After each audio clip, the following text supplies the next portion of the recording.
स्वागत है आपका स्वराज एक्सप्रेस पर। मैं हूं नीलू व्यास। हर हफ्ते हम आपके लिए लेकर आते हैं उन मुद्दों को जिसका सीधा सरोकार समाज से है, खासकर हाशिए पर रहने वाले वो बच्चे जिनके लिए जिंदगी की खुशियां बहुत दूर हैं।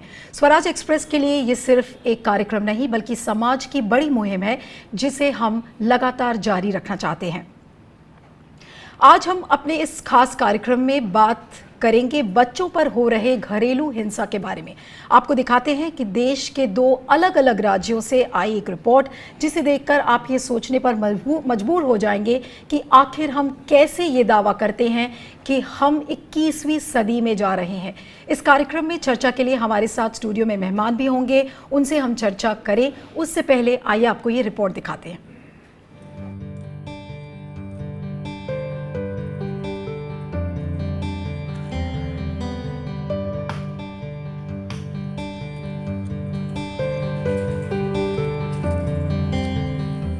ये तस्वीरें घरेलू हिंसा के शिकार उन बच्चों की हैं जिन्हें इतनी कम उम्र में वो सारी यातनाएं सहनी पड़ी हैं जिन्हें देख और सुनकर किसी का भी दिल दहल जाए। जिन हाथों के सहारे इनकी जिंदगी संवरनी चाहिए, उन्हीं हाथों ने इन मासूमों की जिंदगी को नर्क बना दिया। थोड़ा भी इधर उधर घूमने से पापा बोलते हैं कि स्कूल मत जाओ, तुम बहुत दिन तो ईटा भट्टे में काम करने चलो, ठीक रहेगा। इसी तरह से बोल के मुझे ईटा भट्टा ले गए और 2 साल वहाँ पर काम कराए। इन मासूमों के अनुसार इनको जन्म देने वाले ही हर तरह की वो प्रार्थना देते थे जिन्हें सोचकर कोई भी सहम जाए। छोटी छोटी बातों पर मारना, घर का काम करवाना, अपशब्दों का इस्तेमाल करना, पेट भर खाना नहीं देना, ये सब इनकी नियति बन गई थी। तो बच्चे को घर में माँ बाप के द्वारा मारपीट किया जाता था बच्चे के साथ, और बच्चे को खाना पीने के लिए भी बहुत अभाव था। झारखंड और ओडिशा के इन मासूमों की जिंदगी के इस दंश को एस्पायर नाम की स्वयं संस्था ने खत्म करने का प्रयास किया, लेकिन देश के कई राज्यों में इस तरह के मामले अक्सर सामने आते रहते हैं।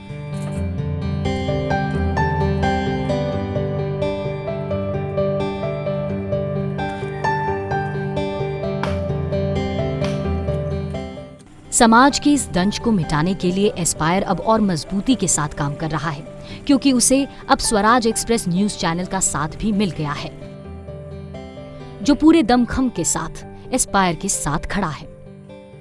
हमने तय किया है कि हम तब तक ऐसे लोगों की आवाज बनकर देश के सामने ऐसे मामलों को उठाते रहेंगे जब तक कि ऐसे दंश खत्म नहीं हो जाते।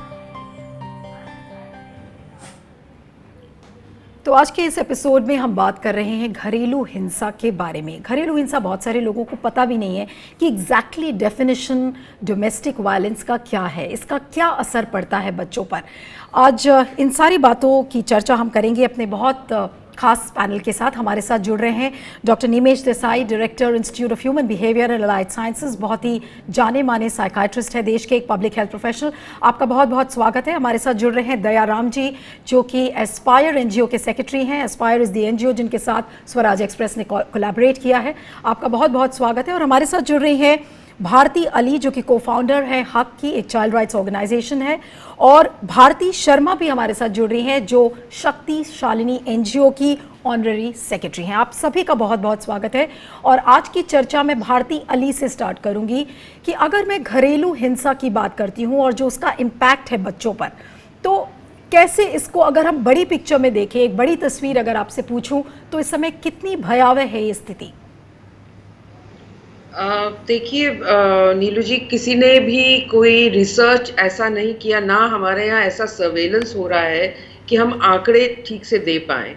लेकिन विश्व स्तर पे कुछ रिसर्च हुए हैं, जैसे वर्ल्ड विजन ने एक रिसर्च किया तो बताया कि लगभग 85 मिलियन बच्चे ऐसे हैं जो किसी न किसी प्रकार की घरेलू हिंसा से, शारीरिक हिंसा हो, यौन हिंसा हो या मानसिक रूप से प्रताड़ित हो रहे हैं।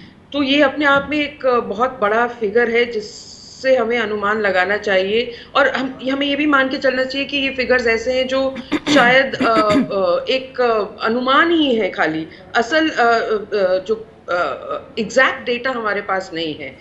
पर जो हमारे पास केसेस आए हैं इस दौरान, उससे बहुत स्पष्ट है कि बच्चे जो है कई प्रकार की समस्याओं से घरों में जूझ रहे हैं। घरेलू हिंसा सबसे बड़ी समस्या है। जब लॉकडाउन था तब भी किसी न किसी प्रकार से घर में शराब आ रही थी, हिंसा जारी थी। फिर बीच में तो शराब खुली गई थी तो बहुत और बढ़ गई थी हिंसा।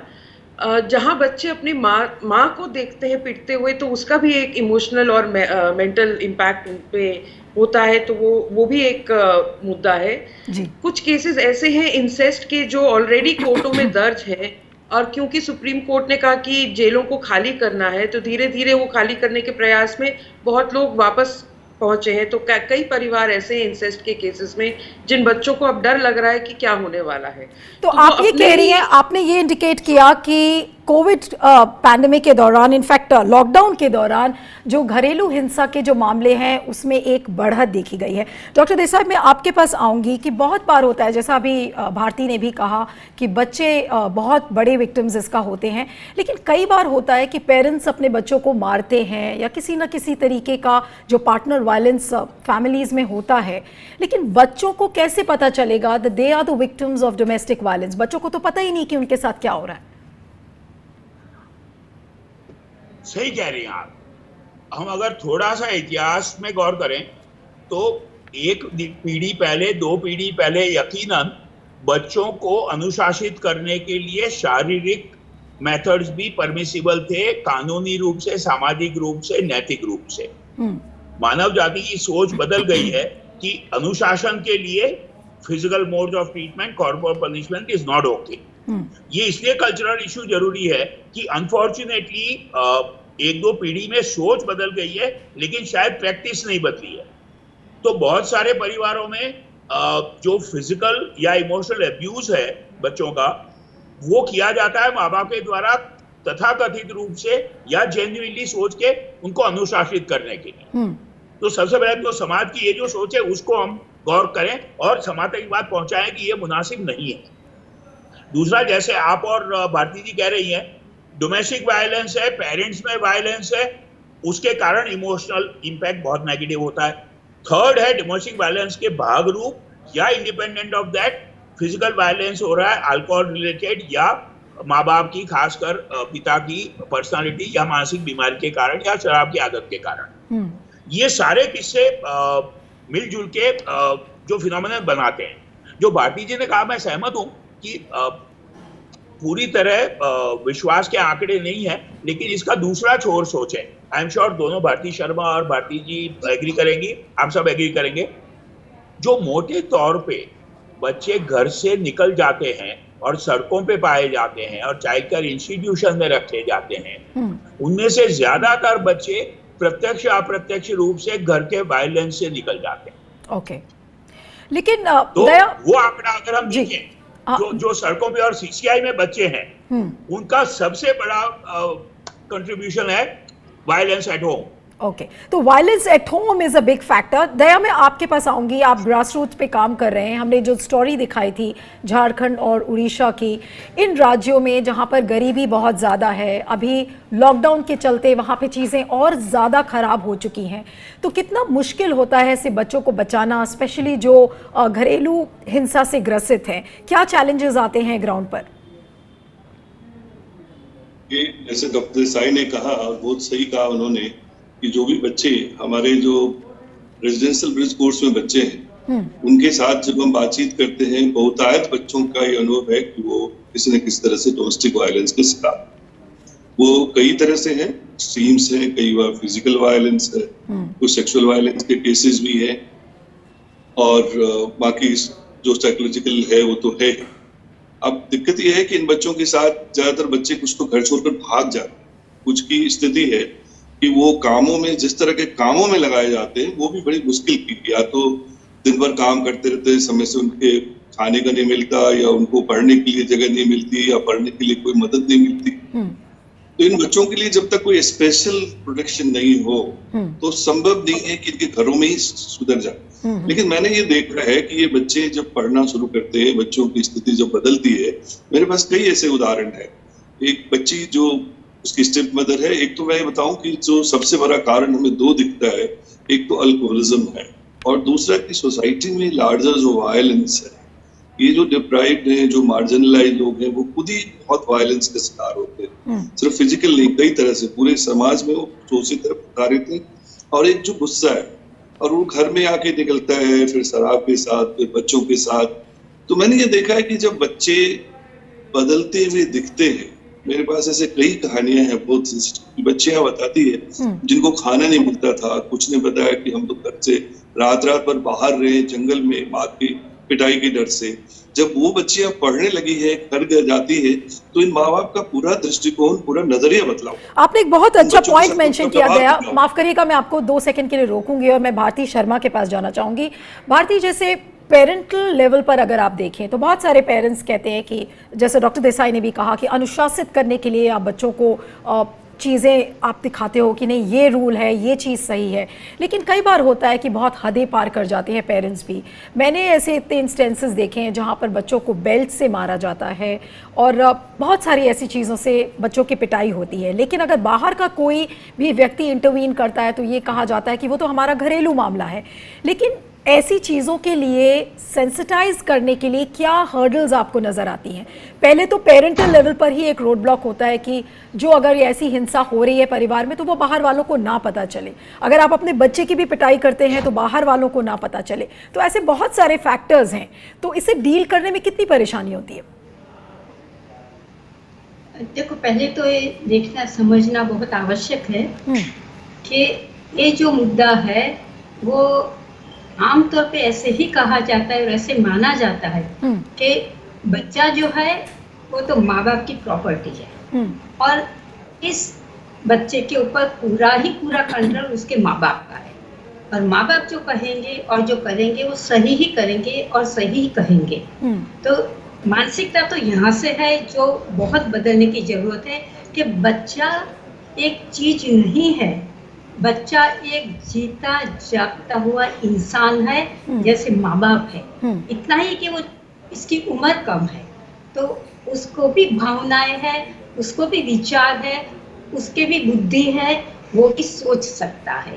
यानी बच्चे का कोई अस्तित्व है और बच्चे का अपनापन है और इसी वजह से बच्चे का विचार लेना जरूरी है, बच्चे को जगह देना जरूरी है। ये एक तैयार करने की बहुत आवश्यकता है हमारे समाज में और एक बहुत गहरी चीज है। वो गहरी चीज ये है कि हमारे यहाँ पे पितृत्व सत्ता बहुत भारी है और इसीलिए जो कमजोर है, जो आपसे नीचे है, पावरलेस है, शरीर से, उम्र से या कोई भी परिस्थिति से, तो उसके ऊपर एक जमादारी करनी होती है, इसके ऊपर एक अधिकार बिठाना होता है। आपने बहुत अच्छी बात कही, आपने बहुत अच्छी बात कही भारती कि आप अपने बच्चों को अपनी प्रॉपर्टी नहीं समझ सकते हैं, बच्चों के साथ बातचीत जरूरी है। इसके पहले कि मैं ब्रेक पर जाऊं, एक डॉक्टर देसाई से एक छोटा सा कमेंट ले लेती हूं कि आज के ज़माने में जब दोनों हस्बैंड वाइफ दोनों काम पर जा रहे हैं, और मैं सिर्फ अर्बन एरियाज़ की बात नहीं कर रही हूँ, गाँव में भी हैं जहाँ पर जो जेंट्स हैं वो भी काम करते हैं, औरतें हैं वो भी खेत पर जाती हैं, उनका भी एक शेड्यूल बना हुआ है कि उन्हें भी काम करना है। ऐसे में जो बच्चों से बातचीत करने का जो स्कोप है वो बहुत कम हो गया है। तो ऐसे में कितनी मुश्किलें हैं, कितनी मुश्किलें आपको नजर आती हैं? आप बिल्कुल सही कह रही हैं। पहली बात तो जो पुरानी सोच थी वो नहीं बदल रही है बहुत सारे हिस्सों में। दूसरे, पुरानी सोच के साथ साथ जो आधुनिक जीवन के दबाव है, तनाव है, वो और जुड़ जाते हैं। परिवार छोटा है, दोनों पेरेंट्स पे प्रेशर है, आर्थिक प्रेशर है, सोशल प्रेशर है, टाइम प्रेशर है, तो ये दोनों मुद्दे जुड़ जाते हैं। जो भी बेसिक पर्सनालिटी या मानसिक बीमारी की समस्या वो थोड़ी है, लेकिन ये दो मुद्दे हैं जो चाइल्ड रिलेटेड वायलेंस में बहुत योगदान करते हैं। मैं इतना कहना चाहूंगा कि ये विवाद अलग हो सकता है कि क्या अनुशासन के लिए किसी भी प्रकार की पनिशमेंट जो पुराने वक्त में थे वो मुनासिब थी या नहीं थी। और ये सिर्फ हमारे समाज में नहीं है, अंग्रेज बहुत पहले कह गए, spare the rod and spoil the child. तो न सिर्फ हमारे समाज में, मैंने कहा पूरे विश्व समाज में 80-100 साल पहले, 50 साल पहले यही सोच थी। मुझे विचार आ रहा था जब हमारे साथी कमेंट कर रहे थे हम में से जो 50 या 55 की उम्र के ऊपर के लोग हैं या 45-50 की उम्र के, हम खुद सोचे कि हमने बचपन में पेरेंट्स क्या एक थप्पड़ नहीं खाया, झाड़ नहीं खाई। तो समाज बदल गया, मानव जाति की सोच बदल गई है और उसमें दबाव जुड़ जाता है। जैसे बिल्कुल, तो समाज बदल गया है, सोच बदल गई है, और बहुत सारे जो बच्चे हैं और हम लोगों की जनरेशन के जो लोग थे, तो हम वो दिन याद करते हैं जब हमें स्कूल्स में केन से पिटाई होती थी, रूलर से पिटाई होती थी। लेकिन आज के समय में क्या आप वाकई में सोच सकते हैं? लेकिन जो उससे बड़ा मुद्दा हम आज डिस्कस कर रहे हैं वो है घरेलू हिंसा का, और एक बहुत ही खास पैनल हमारे साथ मौजूद है, डॉक्टर निमेश देसाई, दयाराम, भारती अली और भारती शर्मा। डॉक्टर देसाई, आपसे शुरू करूंगी कि क्या फैक्टर्स होते हैं, बच्चों को कैसे चैनलाइज किया जाए? ये बहुत सारी इश्यूज हैं, जबकि पेरेंट्स भी उसे डिस्टिंग्विश नहीं कर पाते हैं, उनका जो भेदभाव है वो समझ में नहीं आता। तो एग्जैक्टली क्या फैक्टर्स हैं जो डोमेस्टिक वायलेंस को लीड करते हैं, जिसकी वजह से घरेलू हिंसा फैमिली लेवल पर शुरू होती है? बात कर रहे थे वो हमारे किसी श्रोता को लाइट कमेंट न लगे, मुझे विचार आया ब्रेक के दौरान कि हमने वो बात इसलिए की कि जो पेरेंटिंग स्किल्स हैं वो हर पीढ़ी के साथ, हर दशक के साथ कैसे बदलने चाहिए मानव जाति की और नैतिक राइट्स की सोच में, वो नहीं हो पाया है अक्सर। एक सबसे बड़ा मुद्दा ये है कि पेरेंटिंग स्किल्स जो 50, 60, 70 के दशक में थी, वो आज के जो पेरेंट्स हैं वो वही फॉलो करते हैं क्योंकि मैंने बचपन में यही सीखा था, यही देखा था। तो हम सबका फर्ज ये रहेगा, जो छोटी मोटी कोशिश कहीं होती है, कि जो अभी की पीढ़ी है उनको पेरेंटिंग स्किल्स, मौजूदा मूल्य जो है, ह्यूमन राइट्स मॉडल है, उसके मुताबिक पेरेंटिंग स्किल्स होना पड़ेगी। वो नहीं हो पाती है। तनाव, जैसे आपने कहा, बिल्कुल मुनासिब है, आर्थिक हो, सामाजिक हो। तीसरी, जैसे मैं बार बार कह रहा हूँ, जो भारती जी ने कहा था, शराब और व्यसन की जो असर है वो बहुत ज्यादा होता है।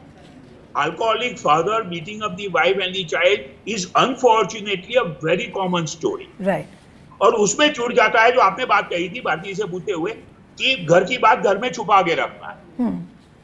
तो ये जो बात आई है कि बच्चे का हक है बाकी व्यक्तियों की तरह, और उसको हक है कि परिवार के बाहर समाज या सरकार से वो कंप्लेंट कर सके। मुझे याद है, भारती शर्मा जी को जरूर याद होगा, शायद भारती अली को भी याद हो, 25-28 साल पहले जब कन्वेंशन ग्लोबल पहला बन रहा था, CRC, convention on child rights, न सिर्फ बहुत सारे डॉक्टर्स, बहुत सारे लोग समाज में नहीं समझ पाते थे कि ये क्या कन्वेंशन है जी, बच्चों के क्या हक है। बिल्कुल। भारती अली, मैं आपके भारती अली आपके पास आऊंगी कि एक डेटा है जिसके मुताबिक, एक वर्ल्ड रिपोर्ट का, कि हर साल 27 करोड़ से ज्यादा बच्चे घरेलू हिंसा का शिकार होते हैं। क्या स्ट्रैटेजीज हमें अपनानी चाहिए ताकि ये जो इम्पैक्ट है बच्चों के ऊपर वो कम से कम हो? जैसा डॉक्टर देसाई ने कहा, एक तो हमें पेरेंटिंग के ऊपर और डिसिप्लिनिंग को लेकर खास तौर से बहुत काम करने की जरूरत है, पॉजिटिव डिसिप्लिनिंग जिसे हम कहते हैं। क्योंकि अभी तक डिसिप्लिन करने का एक ही तरीका आता है, मारो और आगे बढ़ो। पर वो आखिरी हथियार हमेशा होता है, ये बात समझाना जरूरी है, और बल्कि वो हथियार होना ही नहीं चाहिए क्योंकि वो अपने आप में एक कल्चर प्रमोट करता है हिंसा का।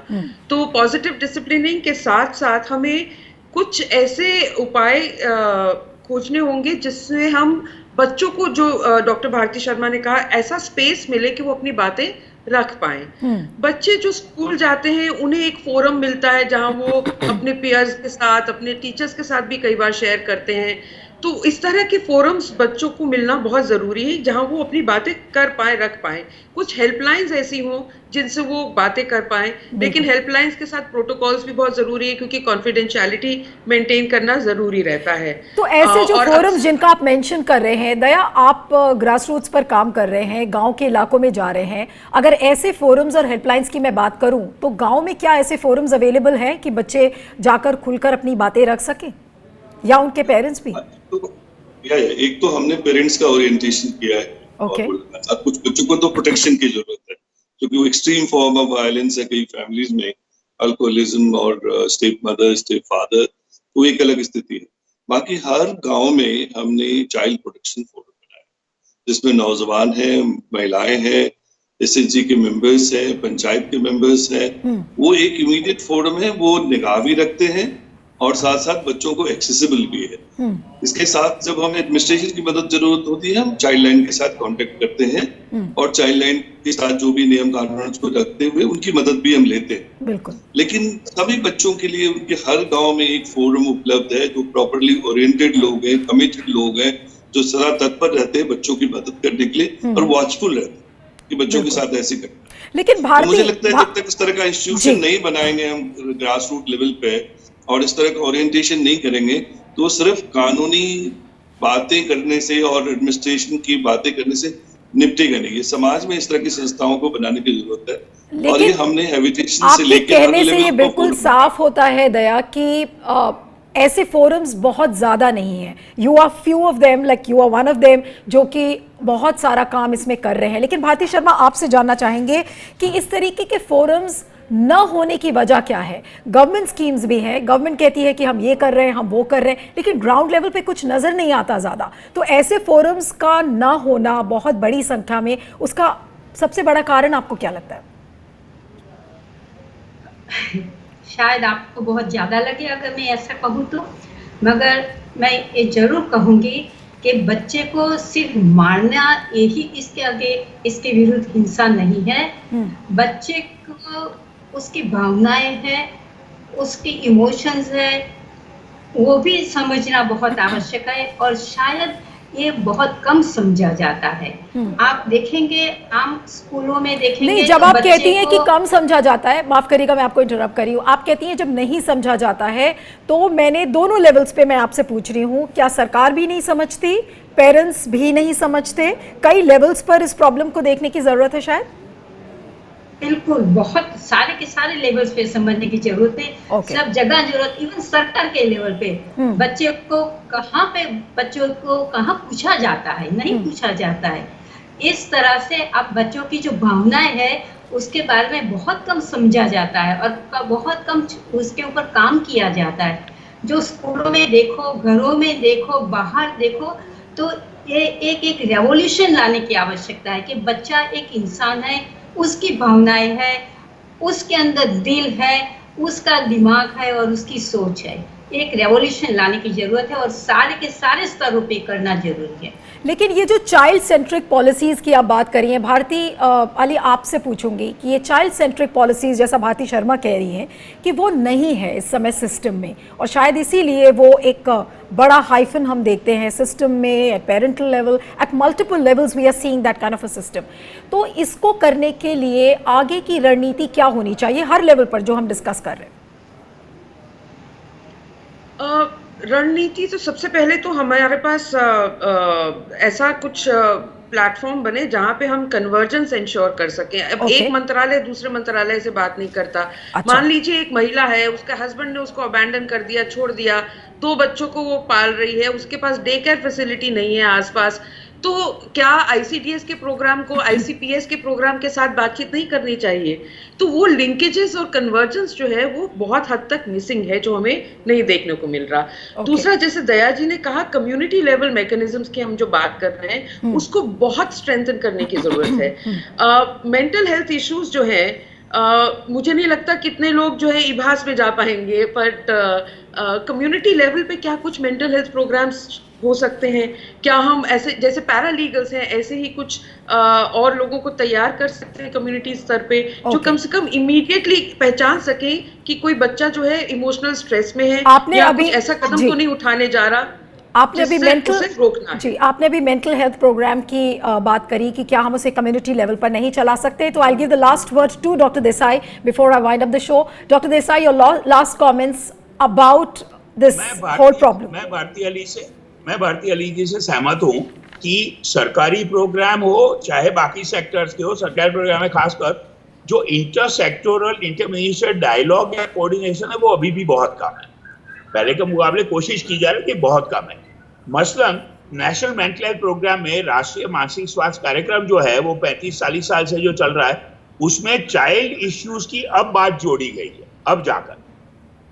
तो बहुत सारे लेवल पे, जैसे आप बार बार सवाल जो हम सबको पूछ रही हैं, उसमें से हर लेवल पे काम और चेंज जरूरी है। मुझे आखिर में मैडम यही सोचता है कि एक और डिफेंस होता है जो मैं यहाँ लाना चाहूंगा स्क्रीन पे। पेरेंट्स की बात हो, परिवार में बात हो, मैंने पॉलिसी में डिस्कशन सुने जी। हमारी भी बहुत पिटाई हुई थी, हम तो ठीक ठाक मैच्योर हो गए। तो हमारी पीढ़ी या दो पीढ़ी जिस अनुभव से गुजरी, वो अनुभव जरूरी नहीं है कि नए बच्चों के साथ हो। जैसे मैं बार बार कह रहा हूं, जो मानव जाति की एक नैतिक मूल्य में फर्क आया है, वो बदलाव सरकार में, समाज में, परिवार में, हम सबके मानस में आना होगा। मैं स्वीकार करता हूं बहुत सारी चीजों में ये जो मानवता के मूल्य बदलते हैं, वो अमल करना मुश्किल होता है हम सबके लिए।